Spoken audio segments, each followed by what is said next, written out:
ধনেপাতা দিয়ে চাপড়ি পিঠা, সাথে লাল করে শুটকির ভর্তা, খেতে কিন্তু ভীষণ মজার। আসসালামু আলাইকুম সবাইকে। আশা করছি আজকে আমার রেসিপিগুলো আপনাদের কাছে ভালো লাগবে। প্রথমে এখানে নিয়েছি ভাতের চাল। চালটা আপনারা আপনাদের পরিমাণ মতো নেবেন। আমার যতটুকু প্রয়োজন ঠিক ততটুকু আমি নিয়েছি। পর্যাপ্ত পরিমাণে পানি দিয়ে চালগুলোকে ধুয়ে নেব। আর এই চালটা কিন্তু আমি 5 থেকে 6 ঘন্টার জন্য ভিজিয়ে রাখবো।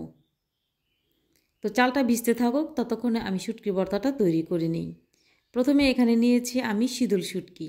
আর শীতল শুটকির পরিবর্তে আপনারা এখানে পুঁটি মাছের শুটকিটাও নিতে পারেন।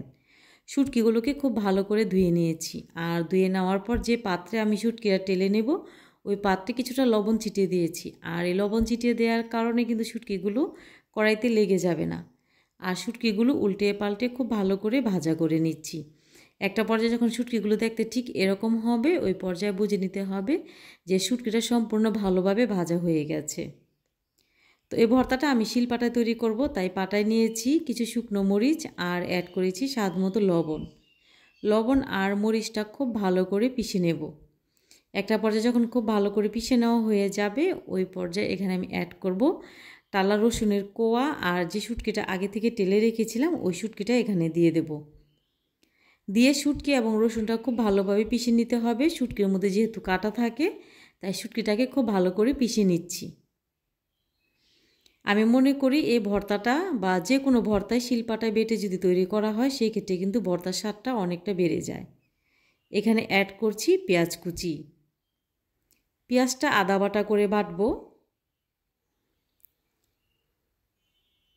এভাবে পেঁয়াজটা আদা বাটা করে যদি শুটকি ভর্তাটা তৈরি করা হয়, তাহলে কিন্তু ওই ভর্তাটা খেতে ভীষণ মজার হয়। তো একটু মিলিয়ে নেওয়ার পর আবারও আদা বাটা করে বেটে নিচ্ছি ভর্তাটা। তো এরই মাঝে আমার ভর্তাটা কিন্তু সম্পূর্ণ রেডি হয়ে গেছে। আর কালারটা মাশাল্লাহ অনেকটা সুন্দর এসেছে। আর খেতেও কিন্তু ভীষণ মজার ছিল। চালটা আমার ততক্ষণে ভিজা হয়ে গেছে। তো এই পর্যায়ে আমি একটা ব্লেন্ডারে জারে চালগুলো নিয়ে নিচ্ছি। যেহেতু এখানে আমি আতপ চাল ব্যবহার করি, শুধুমাত্র ভাতের চাল ব্যবহার করছি, সেই ক্ষেত্রে আমি এখানে একটু পেঁয়াজের পরিমাণটা বাড়িয়ে দিয়েছি। দেওয়ার পর এখানে হলুদের গুঁড়া দিয়েছি, স্বাদ মতো লবণ দিয়েছি, ধনেপাতা দিয়েছি আর দিয়েছি কাঁচামরিচ।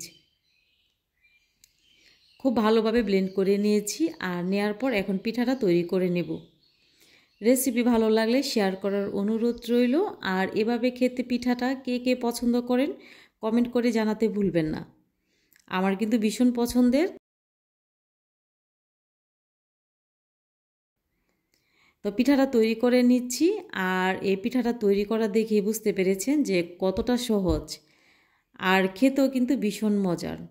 সবাই খুব ভালো থাকবেন, সুস্থ থাকবেন। এতক্ষণ সাথে থাকার জন্য সবাইকে অনেক অনেক ধন্যবাদ জানাচ্ছি। আল্লাহ হাফিজ।